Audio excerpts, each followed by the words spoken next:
Hello everybody, welcome to McGohan Brabender. On behalf of all of our employees, we just want to say thank you for being here. My name is Tiffany Reed and my title here is Health Management and Engagement Specialist. So I'm here to help all of you implement a health management strategy. If that ever comes into play in your guys' company, please don't hesitate to reach out to your account manager, and I would love to talk further into that. But for today, I would like to introduce Grant Reed, who is the Director of Financial and Analytics Services, and he's going to be here today talking about Cadillac Tax. So Grant, it's all you.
When I showed that to my wife the first time, I always like to run things by her because she says, "You idiot, don't do that." But she said, "Well, it's too fast." Right away, she said, "It's too fast." I said, "I don't want to show the whole movie. I want to, part of the effect is running it by there really quick." So those, I probably forgot as many pieces as I've got in there of the components of the Affordable Care Act. But I just wanted to kind of remind you where we've come from, what we've seen in the first few years of this. For those of you that are still eating, you need to set down your forks and push your plate away. You've had enough time. Please feel free to do so. As long as we haven't turned it over to our employees, there's probably still food out there if you feel that you need to go back for one more breadstick or whatever. The restrooms are just outside the door if you feel the need to use that as well, to the right. And feel free to move about as you need to. Also, if you have any questions, please feel free to ask them at any time so that we don't lose that moment, because there's a lot of material that we're going to cover here. As we talk about what's actually called the excise tax on high-cost and employer-sponsored health coverage, which just kind of flows right off the mouth. And that's why, if you'll forgive me, I'm going to refer to this as the Cadillac tax, which is the popular reference for that. And of course, that came out of the concept that you have a really nice, expensive car. So you have a really nice, expensive health plan, and that's what's driving this tax. We did this presentation to another automaker collection of suppliers. And when we first started it, the booklet that you received had a big old pink Cadillac on the front of it. And they said, "Oh, you can't bring this to our supplier meeting with that on the front of it." At the end of the meeting, they unanimously voted and said, "Yeah, keep the Cadillac on the front of it." This is not a good message that I have to deliver to you today. If you've not heard anything about this tax, you're going to go away actually pretty upset when you hear all the current pieces of that. If you have read up fairly well on it, you're coming in kind of upset, but you're going to leave angry when you see what was added in July 30th. And if you've come in here understanding what happened on July 30th, you probably keyed somebody's car in the parking lot on the way in, because you're very upset about it, because there's some provisions in here that are really beyond comprehension on what they're doing. Everything that we're going to talk about is not in stone. The regulations that they've given us at this point are still in the comment phase, so they're welcoming comments, and if you're so inclined, there's ways that you can communicate with the IRS about your feelings on whatever component of it sticks in your mind as something that really needs to be given a second thought. They're saying the comment period is going to stay open until the middle of October. They're getting just deluged with comments right now, so they might extend that. So feel free to let your voice be heard. With that, let's get into it. The Cadillac Tax. Now, it was in the original law and in all the publicity surrounding it initially, it was directed at what they call a high-cost program. Define high cost. Well, some of our clients already, actually a fair number of our clients, have already hit the limits for that Cadillac tax with programs that are nowhere near high cost. The limits for this were set in 2009 when they originally wrote the law, and those were set at about half of what they thought the cost, or half of what the cost was back then. Well, between 2009 and 2018, we're seeing quite an upswelling in cost. And the prospect of hitting those limits becomes greater and greater. In fact, what we did, you should have received a packet when you came in. This booklet is in here, and it really tells you everything I'm going to talk about today. Some of you would have received a handout that looks like this that talks about sample account. If you did, you were probably a small employer. We don't know yet how the regulations are going to impact a small employer, but we're going to talk about those later in the presentation. There could be some problems with how these rates or how these factors are applied to your rates, so we want to make you mindful of that. Some of you are prospective clients and we didn't have the information. If you want us to run an exhibit like this, we'd be happy to. Just let your consultant know and we'll get you the information that we need. It's not a lot of information. But some of you have a report that was customized for your group. And knowing the typical audience, you've looked in there. And some of you have been quite shocked at what this tax could mean to you as early as 2018, but all the way out to 2022. So it could be a fairly substantial amount of money. What we did, for those employers that we calculated this exhibit on, we added them all up. We've had 2 sessions, about the same attendance in both sessions here today. Of that group of people, starting in 2018 through 2022, the combined tax, which is money coming out of the Dayton economy for about 200 employers, is $79 million. That will give you a feel of what we're in for with this. Now, we had, maybe what we had done is made a mistake. All of our exhibits up in the past had gone to 2018 and said it's almost like there's a wall in 2018. 2018 is just the beginning. And what we've seen in these and what you'll see in your exhibit for the most part is once you hit that tax, it really starts leveraging up, it really starts ramping up. So what we're going to talk about today is what we know about the law so far, how we've interpreted the regulations that they've put out there, but we're also going to give you some tips, some things that you need to think about doing immediately or fairly soon. They're going to help postpone this tax for you. It's almost inevitable the way the numbers are lining up, but the idea is to postpone it as long as we can because that reduces your portion of the $79 million. The tax itself, what it is they put out there 2 thresholds, and we'll go over those numbers on a couple of slides here. But on a single basis, it's an annual cost of $10,200, and a non-single, and that's an important term. We're not looking at employee, spouse, employee, child, family. We're looking at everything but that single, is $27,500 on an annual basis. So keep those numbers kind of in mind, but we got to talk about what is added to them in addition. But if you exceed those limits, starting in 2018, for every dollar that you go over that for each employee that you exceed that for, you pay 40 cents, regardless of the type of employer that you are. You pay 40 cents on every dollar, and that's how that tax can leverage up. So they sent out 2 releases this year, one on February 23rd of this year, and then the next on July 30th. The one on February 23rd included some things that we didn't see they could possibly include. There were some, wow, how are you going to collect that data? How is that going to impact your employees? Those were included in there. The second one was a 17-page release, and that's a little bit later in the presentation where we get into something in that that really defies logic. You're going to look at this and say, what were they thinking when they did this? So let's start peeling the onion here and looking at what this is all about. So I already mentioned the limit, 10,200, 27,500. They came out in the July 30th release and they said these numbers can be adjusted by some information, a database on the Federal Employees Health Benefits Plan.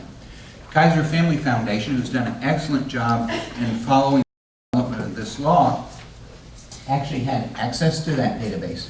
They went in there and they took a stab at it and they said on a single, we believe the single limit in 2018 for adjusting, the maximum adjustment would be 10,000 or 11,850. So just a little over 10% they can go up. If you look at the factors that can influence that, age and gender are big cost drivers. And we could, 10% is not going to cut it. It's not going to be enough of a compensation there for that. But they did kind of tip their hand on what that's going to be. So what is covered under this? The one that we knew for sure was your medical and drug plan, the cost of your medical and drug plan. If you're fully insured, it's your insurance premium. If you're self-funded, it's going to be your equivalent rates, which are what your COBRA rates are based on. They've been very specific. It'll be the same rate basis as your COBRA rates. So you're basically taking the 2% off of those, and those are going to be the numbers that you use. Now what's included in there also is any employer health savings account, health reimbursement account, or medical savings account that you contribute to that on behalf of your employees. So if you have a high deductible plan and you give $1,200 a year for single and $2,400 for family, that is included on top of your calculation for the Cadillac tax. So you've got the cost of your coverage, your medical and your drug, if you're self-funded, your equivalent rate basis, but then you're adding on the $1,200 to your single, you're adding on the $2,400 to your family. If you have a health reimbursement account, now there's actually an exception here on the HRAs. Health reimbursement account is kind of similar to an HSA. It's funds that you give to your employees to use to help offset their costs before they hit the large deductible, which is a great thing to do. McGohan Brabender does it for us on HSA. But funds seldom get completely used on that. Only the employees that have significant illnesses tend to go through that. So you've got a lot of leftover money, and if an employee doesn't use that money and they leave your employment, that money comes back to you, the employer.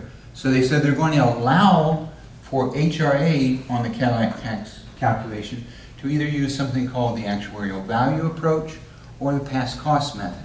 Both of those are going to reduce that number for you. And if you're self-funded and you're calculating your COBRA rates, you should be using those two methods already. And if you're not, talk to your account manager and we will be happy to set that up for you so that you can include that cost in there. There's not a lot of medical savings accounts left, but if you're funding the medical savings account, those numbers go in there as well. So we've got the basic cost of the plan plus these amounts that you are contributing to that. The key to this, yes sir, in the back? The FSA, do you add that too? That's coming up on the next page. Yep, good question, good. I'll pay you the $20 later. And I lost my train of thought, so we'll go to your slide. So this is where, yes? Does it include individual contributions? Next slide. Okay. This is where it starts getting tough. Because not only are they including what you put in, they're including what your employees put in. So think about that calculation. If myself, I put more money into my HSA because my wife has a test that she has to have done every 2 years. So we're pre-funding that. So I put in on top of my HSA dollars. Well, at some point in time, McGohan Brabender and Cheryl, our HR person, is going to say, Grant, you can't do that anymore. Because it's going into our Cadillac tax calculation. And what that does is that puts the tax on me. And that's what this is all about. Earlier this year, I heard a person talk that was one of the architects of this section of the law. And he said, this section is to fund the Affordable Care Act. Let there be no doubt about it. This is the revenue engine for the Affordable Care Act. Yes. Can you still get pre-tax treatment if you, as an employee, you don't have any payroll deductions? So Yes. you fund it post-tax, and then you take the line item deduction on the 1040? Sorry, they have not changed that yet. So that's a loophole they have yet to figure out? Right, so you end up paying your FICA basically on that, Yeah. or PERS, OPERS, whatever those numbers are, where you would not have had to do that in the past. But yes, that has not been touched yet. So they're just getting everything into there on the upfront, and then you have to do it on the back side. So that sounds like something they may be planning on changing, but for right now, they have not. And likewise, employers could give post-tax money. They could still fund and give And do it post-tax money, post-tax, and yes. then you would go in and, Yes. okay. Exactly right. One clarification they made in the July 30th release was that what your employees pay still counts in the cost of coverage. Some employers, and this is actually in the law itself, where it says the amounts that your employees pay are included in that. So if employees are paying 25% of the coverage, you don't take 75% of your coverage and use that as the basis. You're using the 100% of the coverage. In smaller employers, it's not unusual to have almost 50% contribution in there. You're still using 100% of that cost in there. So that's an important thing to do. Some of our larger employers have gone out and put in on-site medical clinics, which is a wonderful thing, a wonderful way to save some money. It's also great for your employees, and some even offer it to dependents. So if something, I got an illness or something, well, you can hop down to the clinic. They can give you a prescription, they can take care of you, they can maybe say, well, you gotta go to the hospital or whatever, but it's a good way of reducing costs. The architects of this came in and said, well, that's reducing our revenue base for this, because you're carving out a piece of the cost of the plan. So they say, if you offer an on-site clinic, you have to add the cost of that into your Cadillac tax calculation. Now, it's going to be cheaper than as if you had it in your base plan, because these do save a lot of money, but it's going to have an impact on your Cadillac tax. So if you have an on-site clinic, we don't know yet exactly how that's going to be assessed. Don't know if it's just going to be a per employee charge that's spread across everyone. They've given us no direction on that, other than if it provides other than de minimis coverage. I looked it up, it's Latin for itty-bitty things. So they actually say aspirin in the regulations, so I think Tylenol is up in arms about that. Band-Aids and aspirin, they say. That type of stuff is okay, but if it's anything beyond that, you have to include it in your Cadillac tax. Also includes retiree coverage. Now, your post-65 retirees, most of that is paid for by the government, so you get a lower rate. What we're seeing with this, though, is probably an end to employers allowing pre-65 retirees to stay on their coverage. If you look at your costs, and it's a wake-up call for me, as you get older, your medical costs go up as well. There's a direct correlation between age and health. Now, you do get young people that have unfortunate illnesses at times. If it's a child, you're having a bake sale to raise money to help the family out, so it's headlines. But older people are where the major illness hit. So if you're allowing your pre-65 retirees to stay on your plan, that is the largest component of cost for you. At some point in time, you're going to have to sit down and look and see how that impacts your Cadillac tax calculation. And perhaps, maybe the best thing you can do for your retiree is say, this is where the exchange is. This is where you can get coverage, probably less expensive than what I'm offering you, because as a pre-65 retiree, you're probably paying the full cost of the coverage, but it's having an impact on your plan in direct relation to the Cadillac tax. So you probably want to eliminate those or start that discussion now, especially if you have a labor agreement where that's baked in. You know, what's the timing of your labor agreement in relation to 2018? Very important there. The shortcut for the next item is Aflac. Yes, question? Yeah, with the retiree coverage, it's still applicable, though the limits where if it's a single person, it's over the 10,700, right? 10,200, yes. Yeah, okay. Yeah, same limits, same rules. If they've got anything else they're tacking on there, same thing. Yep. This is Aflac, basically. I know Allstate and some other companies offer very similar products, but those are the things that will pay you $50 a day in the hospital. The way that the salespeople do it for these products is they're generally come in and talk to your employees and say, you know, if you do this pre-tax, you're taxed on the benefit when you get it. If you do it post-tax, you're not taxed on the benefits. At some point in time, you're gonna go to your employees and say, your only option is to buy a post-tax. Because if it's pre-tax, it's added to your Cadillac tax calculation. Executive physical plans. Why would they put this in? Well, some executive physicals take place on Maui and are 2 weeks. And let's be honest, that's happened for a long time. And that cost of that, for them to include that, that's been a fly with somebody at the IRS for a long time, and they're going after that. What they haven't told us is how's that going to be assessed. Do you take your CEO's medical plan costs, any HSA, HRA, any AFLAC or whatever, anything they're putting into their HSA, add that, and then the total cost of the executive physical to just their cost? That would probably mean that 40% of that cost for that executive physical is going to be added onto your tax bill. So that's going to eliminate any extravagant costs that would be associated with that. Yes, sir?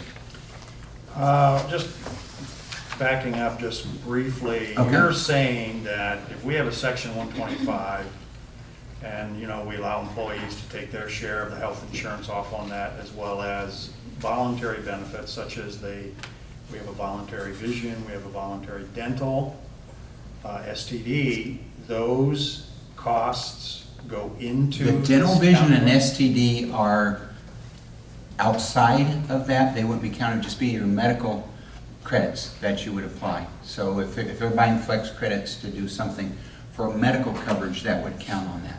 Now, we'll have a slide about your dental and vision in a few minutes, but that's an important distinction. And also what happens when we talk about flex credits, a lot of people will say, well, what about my dependent care? It does not impact that either. So those can continue. And for now, the dental and vision can continue as long as it is separated from your medical. It can be with the same carrier, but you can't have it tied directly to it. So just Separate to- meaning that you're actually a separate description of premiums and Yes. benefit plans. Yeah, not they can somehow share tied in. contributions. That was a safe harbor they gave us.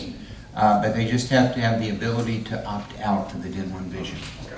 If you don't do that, and I'll hit this slide in a little bit, if you don't do that, you are subject, your dental and vision is subject to the Affordable Care Act, which means first that you've added it onto the Cadillac tax, and second thing means that you have no annual limit on your dental or your vision. And I can get a lot of dental work done if I have no annual limit. Otherwise, I'm saying, pull it, or whatever. Actually, if implants were covered, you could rack up a big bill on that. But yes, satisfy your question? Thank you very much. And executive physicals, we ended there. The next slide, multi-employer plans. I point this out early on. Labor thought that they would be excluded from this. Just to make it clear, they are included, including the very large health and welfare programs that some of you may contribute cents per hour to for your labor employees. In a previous position I held, there were some very big labor unions that I worked with, and the premiums in those funds are just amazing how big they are. But you've got very skilled workers from a very broad geographic area that are all receiving funds into that to purchase their coverage. These are being included in there. The only exception is their Cadillac tax limit will only be based on the non-single rate. So they'll have $27,500 as their threshold. They're scrambling around to change how their funding is set up. They'll still come to you on a cents per hour basis, but they're going to express their rates in the more traditional form because that single coverage then would be well under the $27,500 limit. Had one bargaining session I was pulled in where the local labor head said he didn't care what management did with their health care plan because in a couple of years he was going to be off on it and going to be on the exchange. And I said, but you won't get a subsidy. And he had he didn't realize that at all. Now I think they all know that labor is included as part of this program. I want to put things in perspective to you. Now keep in mind you've got your cost of your medical and drug plan, you got any HSA, FSA, flex credits, cost of an on-site clinic, those types of things are being added on to it. So if we took $10,200, which is the single limit, divided by 12, that's $850. That's the 2018 limit. Let's back up by 10% a year to 2015. And that would work out to be $638.62. So think about your single rates. Are any of your single rates in that ballpark before you even begin to add what your employees, because we don't think in terms of what our employees are adding on to the cost. Think about that. The other number, 27,500 divided by 12, divided back by 10%, is $1,722.01. And we have a few clients that have a family rate of $3,500 or more right now. So you can see that the tax is going to be quite a burden for them. But just to kind of put the numbers into perspective for you. And as I said, keep in mind all the components. You have two similarly situated employees like myself. I put the extra money into my HSA. The calculation for me would be different for another employee that doesn't put any money into the HSA. The calculations are done on a monthly basis. The tax will be due after the end of the calendar year. And we'll get into that a little bit because there's a couple provisions that are going to impact who actually pays the tax. Ultimately, though, regardless, you're going to be billed for the tax as the employer. That tax will be passed on to you. But what you have to do is you have to calculate it monthly. Well, in the February 23rd release, they said, you know, it's based on everything monthly. Well, some employers on an HSA will put all $1,200 in January. 40% of that is going to be added on to your Cadillac tax. It would be really big. So they came out on July 30th and said, we're going to allow you to prorate that. So if you can continue the practice of giving your employees the money at the beginning of the year, quarterly, however you want to do it that way, when you calculate the tax, though, you're spreading it out over the year. Likewise for your employees. If I needed an extra expense, I would go into my HSA, I deposit additional monies like I'm doing right now. If I decided to do that all up front, it's still going to be allowed to be prorated over the year. So you're doing the right thing if you're doing that. The funds are there for your employees when they need them because you pre-funded it to some extent. You will be able to continue to do that because of the July 30th release. That was probably the only thing in the July 30th release that really made sense. Flex credits. Now, I'm not being political, I'm being honest. There was a lot of talk on the blogs and different situations that it looked like they were confused on the July 30th release because they spent a lot of time looking at the flex credits. Their goal, the IRS's goal, is that you'll be calculating your tax during January of 2019 for calendar year 2018. But they didn't take into account that some employers, many employers that have flex credits will allow you to use some of those flex credits as late as 3 months into the next year. So they're saying, well, how can we measure that then? Because we want that tax calculation in January. Just like you have to do your W-2s and your 1094, 95 reporting, they wanted you to do your Cadillac tax calculation in January. So they offered two solutions, and they're looking for comment on it. One is based on the amount available, which would overstate it, because if you have a flexible spending account, you're funding that by money that doesn't get used. You know, at the end of the period that they can use it, there's extra money there. That is usually almost always enough to pay for the cost of the program, or based on actual usage. Now, they were hinting that they're going to go on amount available, which would be overstating the tax, because almost always an employer has excess money that's left over. Somebody didn't get the glasses, somebody didn't have the elective surgery, whatever it was, they didn't get the braces or whatever. Actual usage would be the better way to go, as long as you recognize that that carryover would go into the next year's tax calculation. I don't know that that would prompt anybody to eliminate the carryover. I think it's a good thing to do that, just because, you know, you get into the holidays, everybody's booked up or they're gone or whatever, you couldn't get that done, so you're going to do it in January instead. But it would fall into the next tax calculation. Adds a layer of complexity, but that's the way I hope they actually go, because if they go with the amount available, they're going to be overcharging on the tax. that took them 3 or 4 pages, of 17 pages to work through that, so there was a lot of things.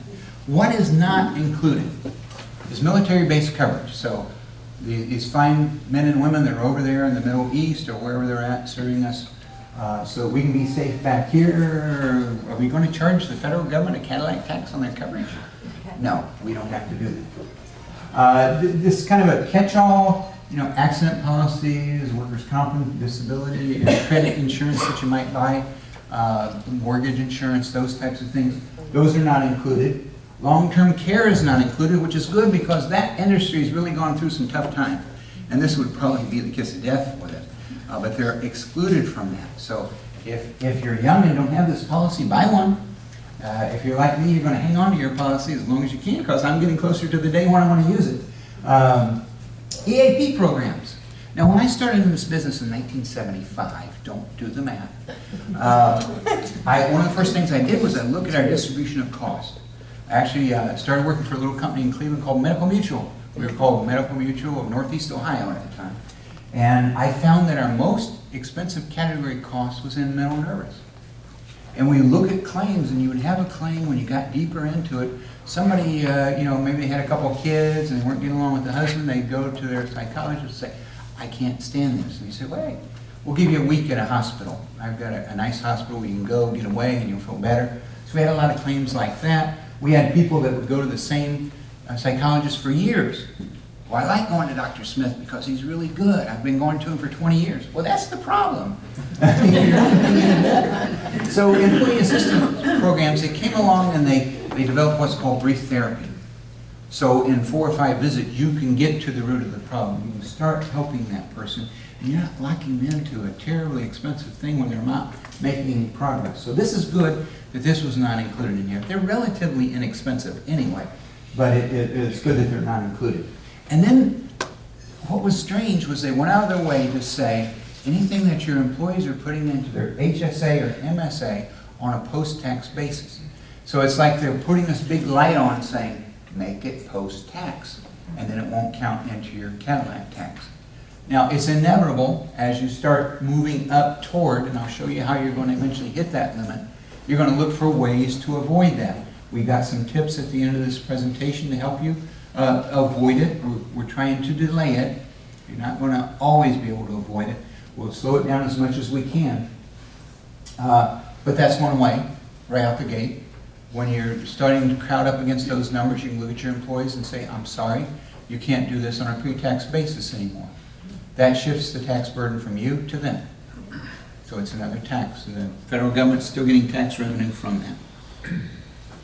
The dental and vision, here's one thing they have to clear up. It said in there that fully insured dental and vision are not included. That was clear in the February 23rd release. But that implied then that self-funded were included in that. And they came back and they said, well, that's a technical correction that we need to address in a future release. Our intent is not to include self-funded vision and dental in the Cadillac tax, as long as they're separated. Remember I said your employees have to have the option of opting out of the dental and vision. Earlier regulations said basically you had to have a different contribution for the dental and vision. They relaxed that and said just give them the ability to opt out and that's good enough. So you want to make sure you're doing that so that you don't get somebody that shows up and says you have to pay for my $15,000 dental bill because you have no annual limit on your coverage. So you want to allow for that as soon as you can because you're actually already falling under that. So I want to talk about inflation. 1950s to 2008. If we take $3,000, which was the average salary back then, and divide it into $50,000, you get a number of 16.67. So salaries have gone up 16.67 times since that. If you take most of these numbers on here, like the movie ticket, multiply it times 16.67, you get $8.33. So not quite as good of a buy, but pretty close for rounding. Loaf of bread, you get almost the exact number. Average house, you're getting the same number. Oddly enough, a car. If you multiply the car, it's like almost $27,000 if you multiply it times 16.67. So if you're thinking of that really nice car, it's a bargain. Go buy it. The other thing is the gas. we multiply gas, we don't get $4, but today we don't pay $4 for gas. We're paying $2.19, $2.20. Try to explain to one of your grandkids about why the $2.19 is really $2.20. They don't get that 9/10 thing. When gas was 50 cents a gallon, it made sense, but now when it's $2, just make it $2.20. But anyway, gas is a bargain. So buy that gasoline car that you've been thinking about and put plenty of gas in it, because in relative terms, you're better off.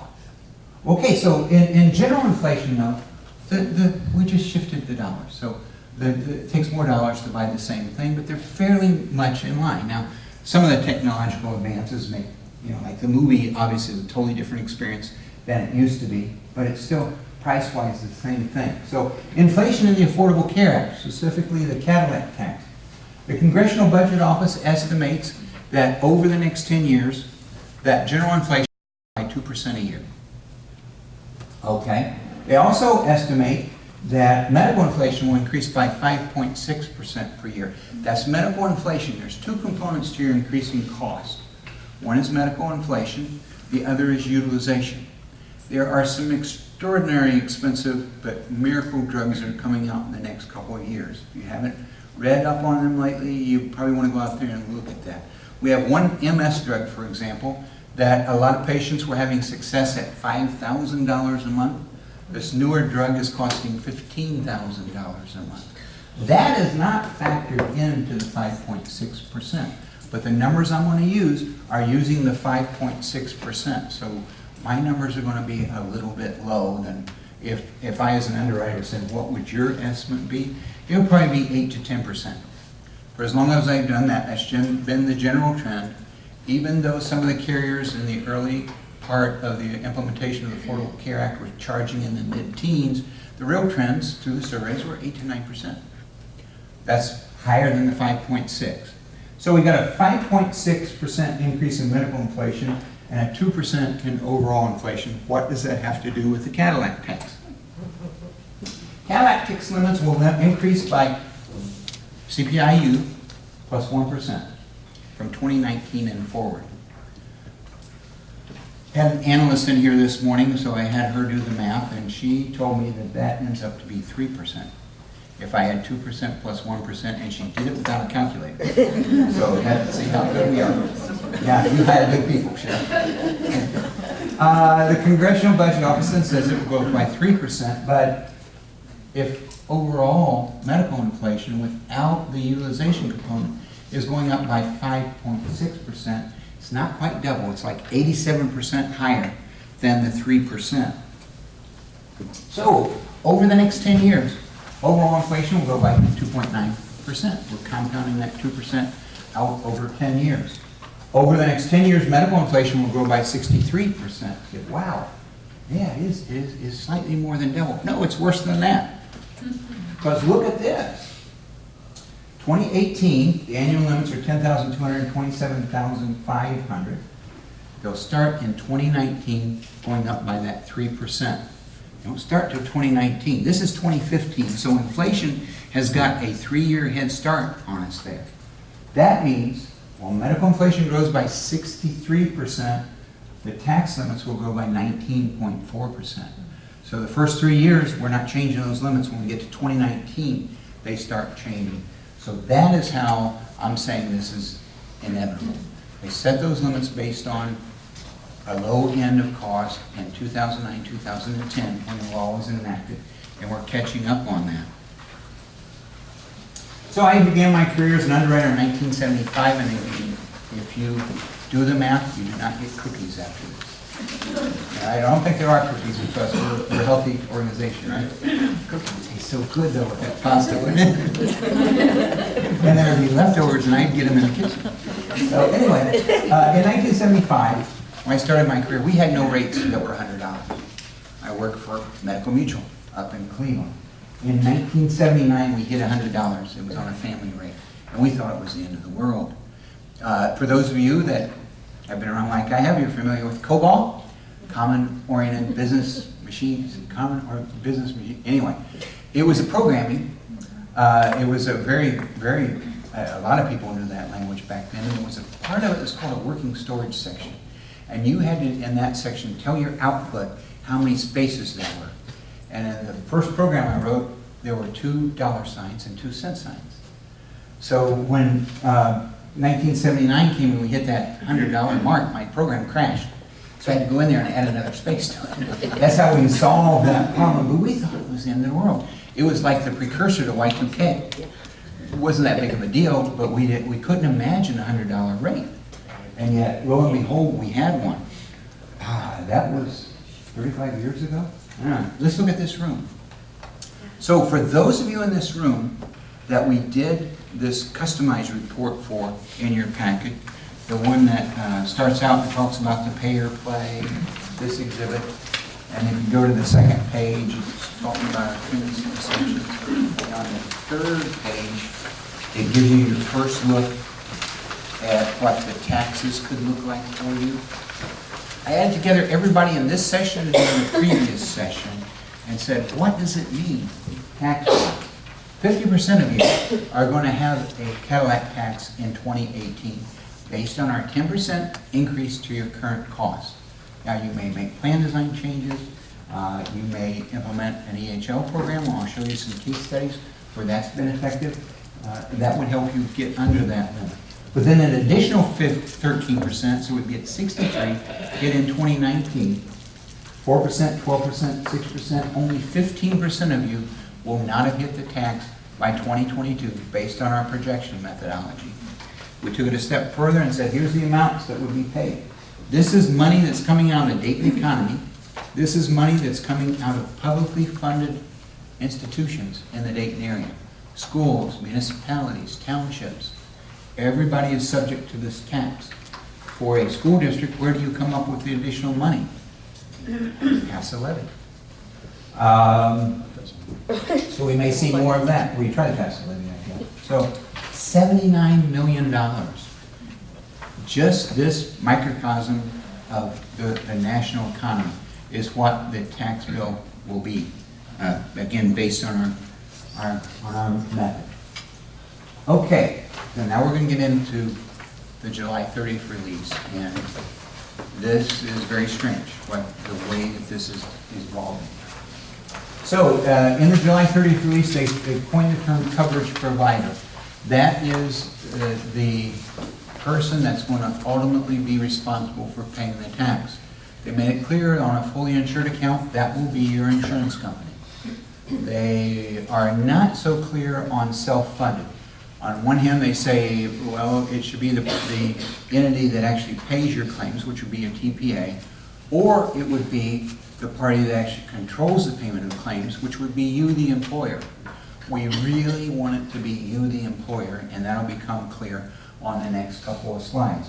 I don't usually like to read words verbatim because they're kind of tricky, but I have to do that in this case. This is directly out of the July 30th release. It's plain as day what the intention of this is, and extra credit for anybody that guesses where this is going before we get to the third slide. If the coverage provider does pass through the excise tax, now tell me one insurance company that is not going to pass the excise tax through. Okay. If they do pass through and receive reimbursement for the tax, the excise tax reimbursement will be additional taxable income to the coverage provider. So if you have Anthem or United Healthcare or Medical Mutual, any one of those companies, and you're on a fully insured basis, it's clear they are going to send you a bill for the tax. 4980I is the section of the IRS code that this applies to. Because that section provides that the excise tax is not deductible, the coverage provider will experience an increase in taxable income that is not offset by deduction by reason of the receipt of the excise reimbursement. So who feels bad that your insurance company would have their taxes go up because you paid them back the tax? All of you will when you see the third slide. As a result, it is anticipated that the amount the coverage provider passes through to the employer may include not only the excise tax reimbursement, but also an amount to account for the additional income tax the coverage provider will incur. In other words, if you have $1,000 Cadillac tax, you think, I made out pretty good. Most group insurers make good money. I think that's a well-known fact. let's suppose they're in a 25% tax bracket. They're going to be allowed to gross up your tax so that it covers their additional taxable, their additional tax liability. So that $1,000 may turn into a $1,350 or $1,250 tax to you. The reason that this was included in the July 30th release, though, was not for that point. It was almost a foregone conclusion on the part of the IRS that the insurance companies were going to pay, you were going to pay a tax on that tax. So you're going to pay the tax and you're going to pay part of your insurance company's tax. What they haven't clarified in their mind is what to do with that $250. The way that the IRS wants to handle it right now is they want to say that is additional cost of your coverage. So in 2019, if you pay that $1,250 tax, they want that $250 to count towards your Cadillac tax in 2019 that you would pay in 2020. And it's beyond my imagination that they would do that, but that's what the regulations are saying right now. They have unprecedented response to their last two releases. They originally were going to have final regulations later this year. Now they're leaving the comments open until mid-October. If you have any influence, you might want to go back over this, write a letter to them, picking the topics that are sensitive to you. I certainly would include this one. A lot of the response has been directed toward how the individual amounts, like the HSA, MSAs, how those are being impacted, and they're saying we need to stop that because that's taxing my employees, and that's not a good thing. But this is a tax on the tax. The second thing, if they put that $250 into your Cadillac tax calculation in the following year, that's a tax on a tax on a tax. And all of this is administered not by Congress, which is what the Constitution says. It's administered at the will of the Secretary of Health and Human Services. So we have that predicament that the taxes and penalties that are part of the Affordable Care Act are not controlled by an act of Congress anymore. They're controlled by the Secretary of Health and Human Services. So if you look back at the pay-or-play calculation, when we started doing that, it was designed to help you understand that your net cost against the penalty may not be so bad. Because if you pay federal income tax, you take your employee's cost, you take your federal income tax cost off, and a lot of times the net cost wasn't even as much as the penalty. So you're better off continuing to offer coverage and not take coverage away from your employees and pay the penalty. Well, it's changing now, and that's why we've developed a new presentation for this. We're trying to bring the pay-or-play concept in with the Cadillac tax so that when you look at that growing into the future, at what point does that tax become such a burden that you say, I can't do this? You've got to look at where the penalty is. If the Secretary of Health and Human Services says instead of $2,080, which is what it's going to be, looks like it is for this year, looks like what it will be for next year, coincidental that it's an election year, that at some point in time, that may be $10,000. That's a different decision than $2,000. It's not controlled by Congress. So there's some things that you can do. We've got some tips for you. And we hope these are helpful because the idea is to delay this tax as long as we can. So we hope that this is helpful to you. The first one we talk about is two-tier versus four-tier rates. And some of you have already been exposed to this, but this is a loophole. The analyst that came up with this was in the meeting this morning. She's not this afternoon, so I'm taking credit for this. This is on page 6 and 7 of your booklet if you have trouble reading this. I've blown them up. You're not allowed to look at page 7 yet, because that's the second slide here, but page 6 will give you a good look at what it means. So this is an actual count. I rounded the numbers off, and I changed these numbers over here just in case the client is sitting here and they say, that's my rates, and get upset. This is our old method of doing it. Our new method goes right through 2018 to 2022. Some of you that we had 2016 numbers on, we actually go to 2023. It doesn't end. It keeps going. That's why we need to keep projecting out several years. So the way we do it, though, is we take the current cost, we increase it by 10%. Okay, this is 15, so 16 will be 10% more. Easy to do the math. You can see it goes up by $60 on a $600 rate. Another 10% on that gets us $728, $798, and we annualize that. That's the 2018 numbers. And in this case, with this client, we're looking and saying, well, wait a minute, this family rate's over. The way the tax is calculated, we've got these limits. These are the 2018 limits. 2019, they go up by 3% approximately. So for 2018, we take the 32,000 minus the 27,500. We multiply that times 40%, and we multiply it times our employees. Now, keep in mind, this is a monthly calculation that you're going to have to do. So the 1094, 1095 reporting is going to look simple compared to this, because each employee is going to have to look at each piece in the puzzle and add them together to calculate that tax liability monthly. You're only filing that in January with either your insurance company or your TPA if they decide to go that way, or you're filing it as part of your taxes if you're the party that ends up paying this, which again would be better because you don't get the tax on the tax.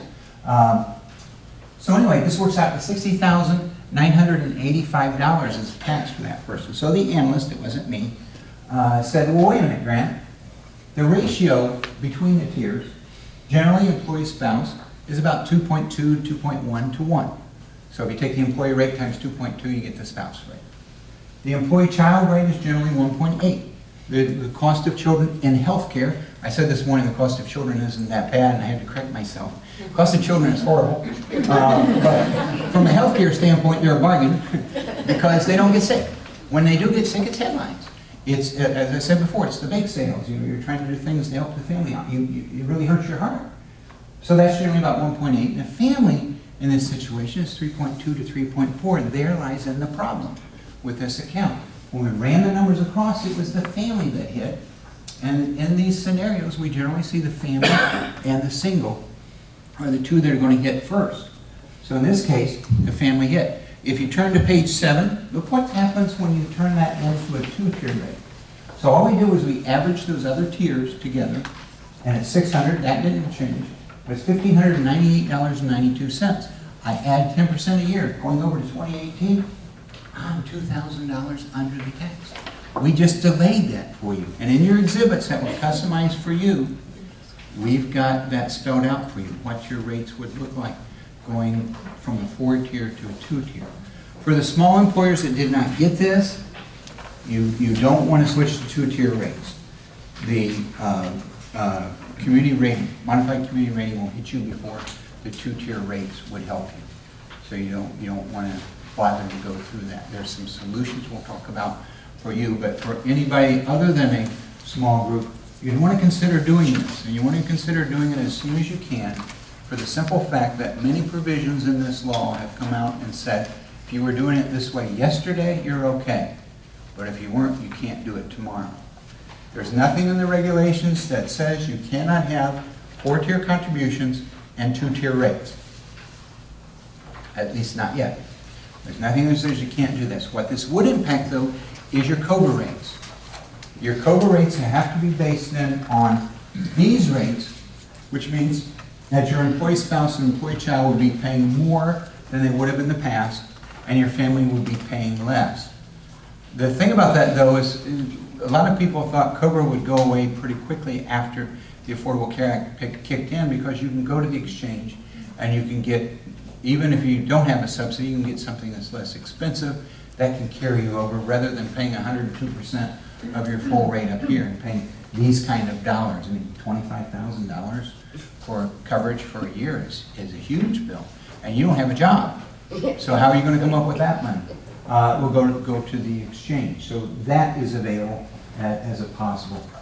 We need to check with the carriers. Now the carriers have gotten more on board with this because they're recognizing it now as a loophole, and they certainly don't want to do anything to raise everybody's tax liability. So the more moderate-sized groups, they're letting them do it at renewal. Large groups, if you're self-funded, let's do it on your way home.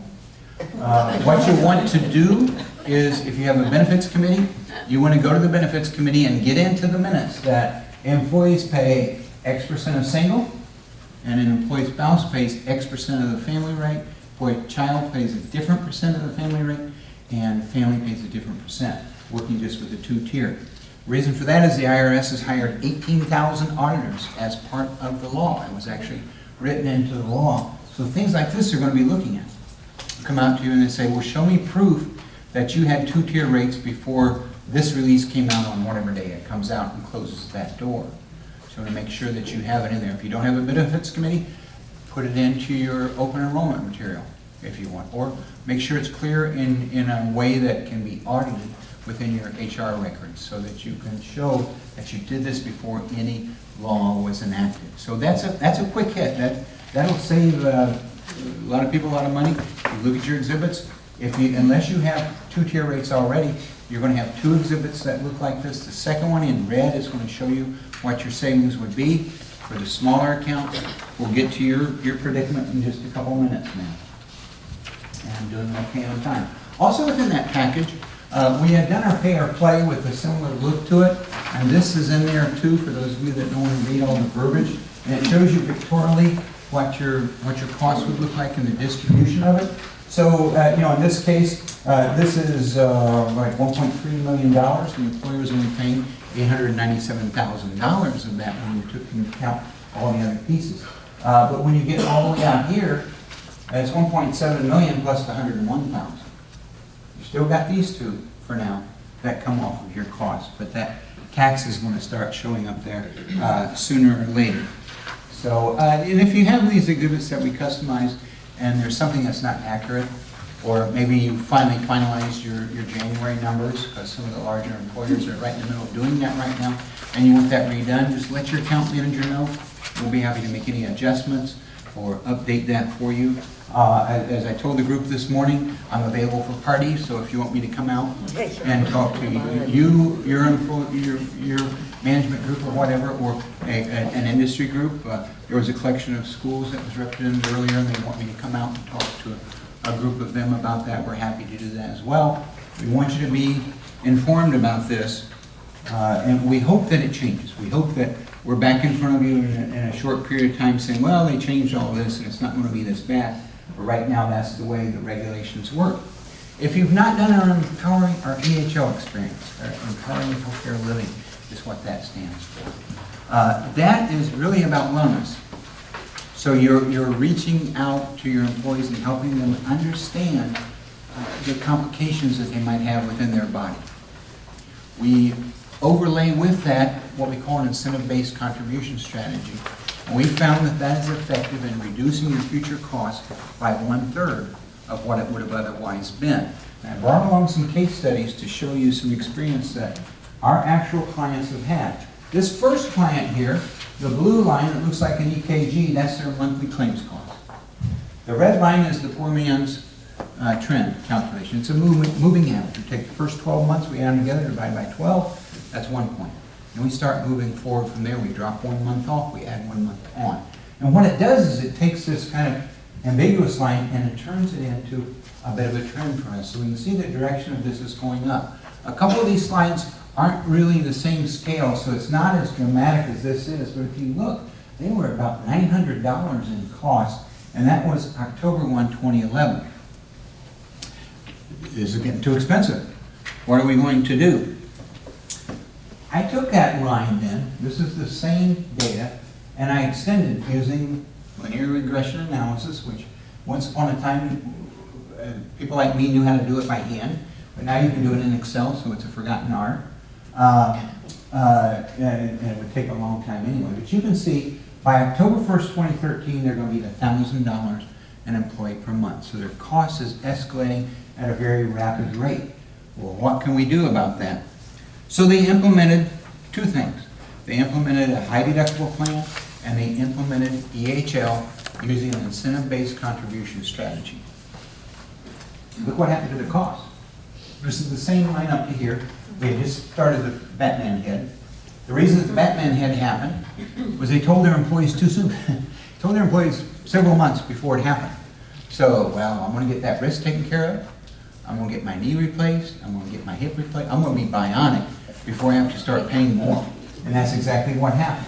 So if you consider going to a high deductible plan, just wait till open enrollment period before we let the cat out. But this is what happens. So part of this is the impact of their high deductible. The other part of it is the impact of the healthier employees. They've discovered what's wrong with them and they've started treating that cost. So that's just through January 2014, and you can see the reducing trend. Now, this is the one that the scale is really out of whack here, because I've skinnied it down from December 13th to June of 15. This dark line is the linear regression trend line. That is moving at a pace of less than 3%. This client got their first increase in 3 years, and it's going up 1.6%. They've managed to cut, and look where they're at. They're not even at $800, and they were at $900 when we started this thing. So it has impacted them very favorably. So what they're doing is employees are asked to line up and get their blood pressure taken, get their blood tested, things like that. Are you a tobacco user? If you don't line up and do any of this stuff, you're charged the most. If you do line up and your results are not good, the good thing is now you know what's wrong with you, but you get a little bit more, you get a little bit off your contribution. Well, let's suppose you're still a tobacco user, but you get your other numbers right, you get a little bit less. If you're non-tobacco and you get your numbers correct, you get the lowest. And the way we like to model this is around your current contribution. So if you did this in 2016, for example, we'd say all those employees, we would suggest that you make their contribution the same, that you freeze it. Your reward for doing the right thing, you're not adding any cost to this, but you're going to pay the same thing. The Affordable Care Act, there's a lot of talk about the limits. It will allow you to charge up to 50% if you're including tobacco, up to 30% if you're not including tobacco. The problem is that departments within the government don't talk to each other. And the Department of Labor came out this summer with regulations around the American with Disabilities Act. And they said the most that you can charge for these incentives is 30%. The models we've set up, we've always worked around the 30% because we knew that was a conflict. So if you have one that's going up to 50%, that's just, they're still in the comment phase with that, but at some point in time they're going to come in and make that official. And within the Affordable Care Act, it says if there's something that conflicts with these regulations, that basically the higher amount would apply. Well, in this case, they look at the higher amount as 30%. You can't charge more than 30% for that. So our recommendation would be to build something around 30%, but these programs work. This next case I want to look at is in its infancy. And they're trucking along here with the cost, and they came out, here's their open enrollment for today. And they said, folks, we're going to go to a full wellness program. Well, when you look at what is in this cost, that's your knees, your hips, your carpal tunnel, all that, everybody's got platinum knees in that place right now. Everybody got everything taken care of before it hit. And that's going to happen. You're going to see a spike in cost because people are concerned when you change their benefits. That's going to impact them, so they're going to get everything done that they can. Then came January 2015. The program went into place. And you see that immediate drop in coverage? That's because everything elective was taken care of. And now you're on the new program. And then you see the spike. This is a good spike. This is what we hope to see when you implement a full wellness program like this. Because what happened? You told somebody they had high blood pressure. They went to their doctor. You told somebody they were diabetic, and about 25% of your diabetics don't know they're diabetic. They discover it with the blood test that they were given. They go to their doctor to confirm the diagnosis, and then they start maybe right into taking insulin injections. Sometimes that happens. I sat with one young guy here that he was in for his second test, because we do it every year here, and he was upset that his blood pressure number was out of line the last year. And this year his blood pressure line was in line. And you thought he'd won the lottery. He was the happiest guy. I've got it under control. And he did it by diet and exercise, which is a great way to do it. So you don't know the long-term effect of some of these drugs. So this is what you'll see, though. You'll see a spike in cost. That is a good thing. You'll see your drugs go up. That's a good thing. People taking the right kind of drugs to treat their condition are going to help postpone the advancement of the illness that's in them. And that's exactly what happens. So we'll continue to watch this as we go forward, and we would expect a leveling of costs similar to what we saw with the other client going forward. This next one is a client that when we looked at the Cadillac tax the first time, we discovered that their Cadillac tax was going to be several $1 million in 2018. Wow, what are we going to do? they had labor involved. They went to labor, they said we need to open up the bargaining agreement. They were right in the middle of the contract. Labor said yes.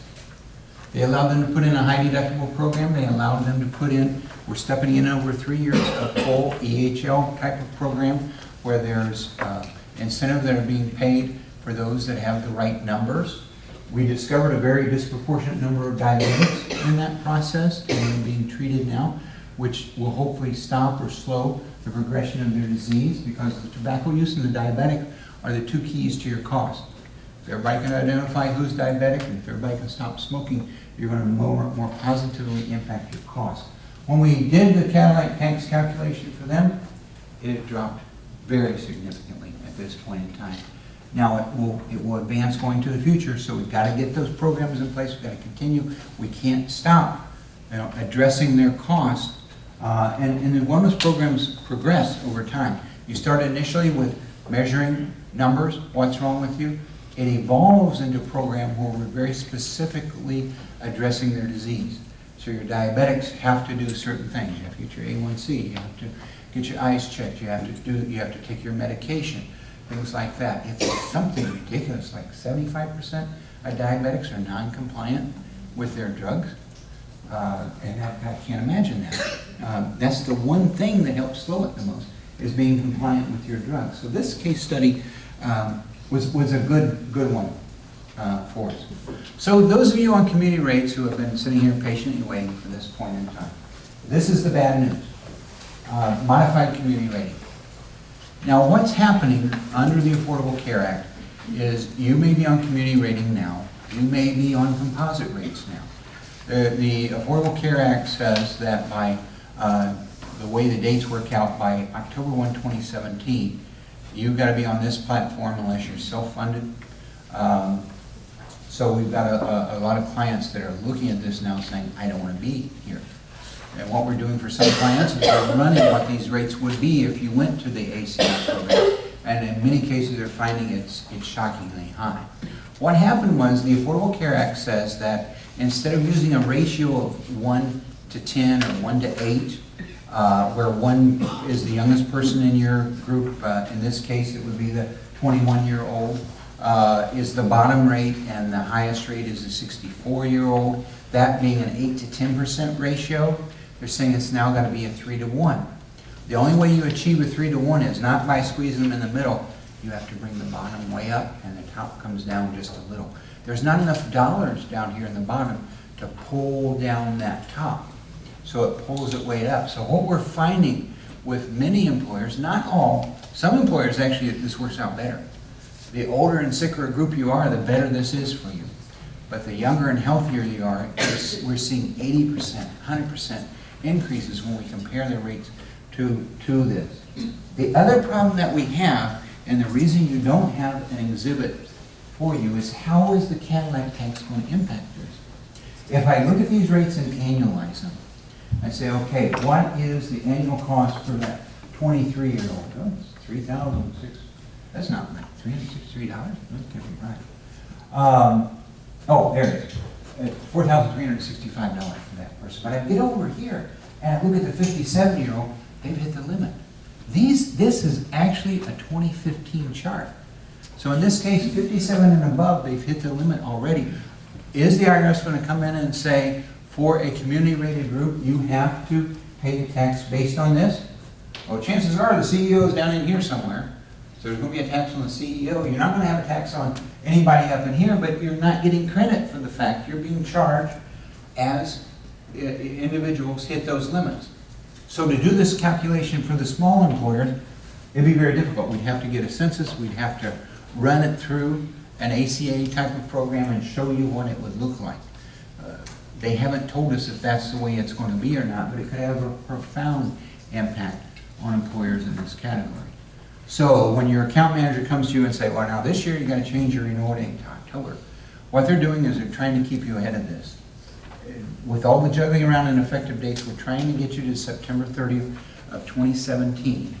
After that point, you have to be on the ACA rates unless you become self-funded. All the major carriers are coming out with It's really an old method of self-funding. We used to call it split funding a long time ago, but they're presenting it as something new. You basically have a rate that you pay, but you have a small liability that's out there for, we call it a terminal liability. In the event that you terminate, you may have to pay extra money, or maybe within your rates they're collecting that terminal liability already. There's some kind of settlement provision that would be out there that is not going to expose you to a lot of costs. By doing that, though, they can categorize you as self-funded. They can ask medical questions. They can underwrite you, and they can give you a rate that's more similar to where you're at right now with very little risk on your part. That would seem to be a way that a lot of employers are going to go. They're going to be subject to this. Right now, these regulations apply up to 50. By the time we get around to 2017, they're going to apply up to 100. So a lot more employers are going to be subject to the same type of thing. So for some of our groups that are questioning it, that are maybe 90 employees, we're going in and we're actually running the 2 to 50 rates, because they don't tell us what the 51 rates are yet. Those won't be released for some time. But we're running this type of calculation and saying this is how it's going to impact your cost, and this is what this rate chart would look like and how it might impact the Cadillac tax for you. And keep in mind, this is a basic rate. We haven't added on anything for the HSA. We haven't added anything on for Aflac or any of those types of things. So for the small employers, you don't need to run out and get two-tier rates. You need to think more on the long line of what you're going to do funding-wise. And as we get, as these regulations become clearer to us, we'll communicate back to you what your best alternatives are to do. That is almost exactly the time it took me to do it in the morning session. Now, in the morning session, this is where we gave the car away. We're not doing that in this one? No? Okay. Sorry. They also, they got lobster and steak. I think that was supposed to be for lunch, so we had a couple people boiling water here to make your lunch. At this time, if there's any more questions, I would love to entertain them. If not, it was wonderful for all of you showing up for this. It tells us the concern over this. We're happy to keep you informed. If you have any questions, I'll hang around up here as long as it takes. If not, thank you very much for coming. Be safe traveling back to work or at home. Thank you very much.